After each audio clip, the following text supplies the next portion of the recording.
आणि तो अनुभव घेऊन तुम्ही आता अधिक परिपक्व होऊन स्वगृही परतलेला हीच आहे की पूर्वीपेक्षा कित्येक पटीने मला पुण्यामध्ये शिवसेना वाढवून पाहिजे। पहिला सत्ता बदलाचा जो काही पाया आहे किंवा खडकवासल्यात आणणं म्हटल्यानंतर खडक आहे तो पुण्यातून सुरुवात झाली पाहिजे। आदरणीय बाळासाहेब ठाकरेंना मी वंदन करतो। आयुष्यामध्ये 1992 साली पहिल्यांदा कात्रज परिसरामध्ये शिवसेनेचा शाखा प्रमुख झालो। साहेब मला 16व्या वर्षी मी कात्रजमध्ये शिवसेना शाखा स्थापन झाली, परंतु 18 वर्षाचं होत नव्हतं म्हणून शाखा प्रमुख होता येत नव्हतं। आणि 1992 ला मी 12वी पास झालो पहिला शाखा प्रमुख झालो। तेव्हापासून वयाच्या 31व्या वर्षापर्यंत मी उपविभाग प्रमुखापर्यंत कॅन्टोन्मेंट मतदारसंघामध्ये होतो आणि मी नंतर मनसेत प्रवेश केला। परंतु साहेब आज मी पुन्हा एकदा, मला अनेक लोक म्हणतात की तात्याचा शिवसेनेमध्ये प्रवेश आहे, पण साहेब माझा प्रवेश नाही, मी परत एकदा शिवसेनेमध्ये आलोय। आणि आता या ठिकाणी जसं आता राऊत साहेबांनी सांगितलं, राऊत साहेबांच्या मार्गदर्शनानं, आयर साहेबांच्या मार्गदर्शनानं, तुमच्या आशीर्वादानुसार पुणे शहरामध्ये साहेब भविष्यामध्ये माझ्यासोबत आता दोन्ही शाखा शहराध्यक्ष आहेत।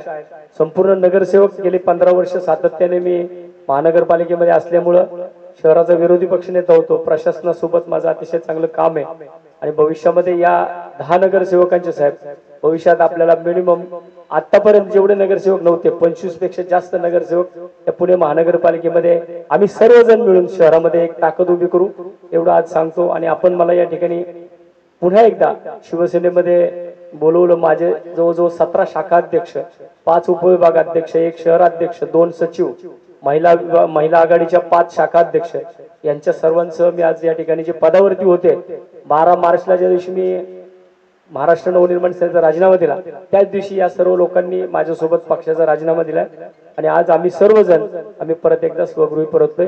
आणि आपण मला या ठिकाणी माझ्या सर्व कार्यकर्त्यांसह सामावून घेतलं त्याबद्दल मी मनापासून आपल्या सर्वांना धन्यवाद। जय हिंद, जय महाराष्ट्र। मी साहेबांना विनंती करतो की त्यांनी मला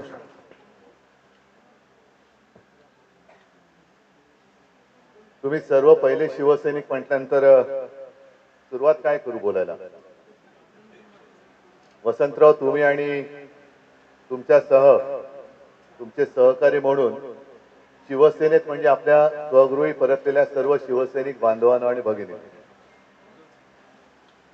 जसं संजय राऊत म्हणाले तसं आम्ही सगळेजण बघत होतो की आता लोकसभेच्या निवडणुकीच्या आधी वसंतराव करतायत काय करायचं हा ज्याचा त्याचा वैयक्तिक प्रश्न असतो। आणि एका गोष्टीचं मला नक्कीच मी म्हणेन समाधान आहे की तुम्ही पहिले शिवसैनिक होतात। मधल्या काळामध्ये मी असं अगदी काही लगेच म्हणणार नाही की तुम्ही दिशा चुकला होता, पण शिवसेनेच्या बाहेर सुद्धा पक्षात काय वागणूक मिळते, काय सन्मान मिळतो का याचा अनुभव घेतलात आणि तो अनुभव घेऊन तुम्ही आता अधिक परिपक्व होऊन स्वगृही परतलेला आहात। त्याच्यामुळे आज तुमचं महत्व आणि तुमचं काम आणि तुमची जबाबदारी फार मोठी आहे।